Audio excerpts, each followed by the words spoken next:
If we keep tweaking the light, we'll eventually find a balanced position for it. If I take the light's intensity down a little bit more and maybe just bring the light back a little bit and see if I can't maybe get a little bit of rim lighting on here.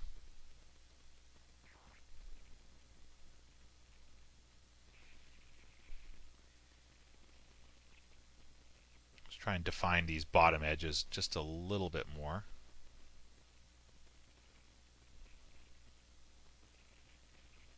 That's not looking so bad. We don't want it to be too bright though, because at the same time we don't want too much light on the bottom of the cloud, so I might want to just move that up a little bit and back, and let's see what I have there.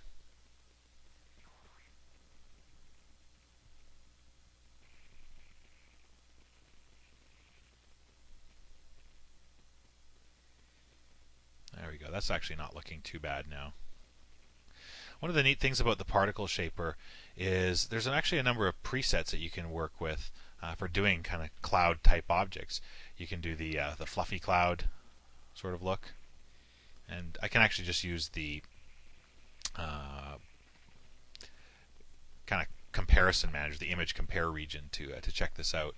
So the difference between billowing and fluffy, again, if I just go back to billowing, and I'll just middle click and store image compare here, is obviously in the rounding that you see and in the high frequencies that you see in the edges of the clouds, and even inside of the form to some extent.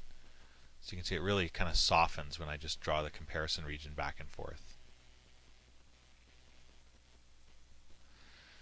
So you can actually go in and you can actually work the different shapes. You can actually view the result of the shaper itself and start to work out the different patterns that you want. So maybe I'll do a few more cuts into the particles by increasing the contrast in the cell shape, and in the fractal shape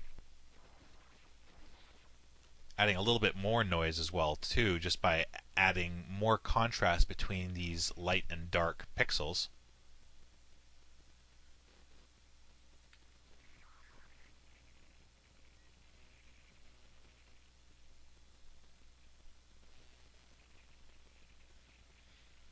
So there I definitely am starting to pick up a lot more high frequency detail now. Again, just because of the noise that you see in the particle shaper. So I think for this case, I'm actually pretty satisfied with what I have here. I can actually use this now as a base layer for compositing and then putting back together in post. So I'll close this down, and I think I am going to go with this shot here. So it's actually the second one that I'm looking at. This was the old image compare. So you can see we have definitely a lot more detail in this cloud.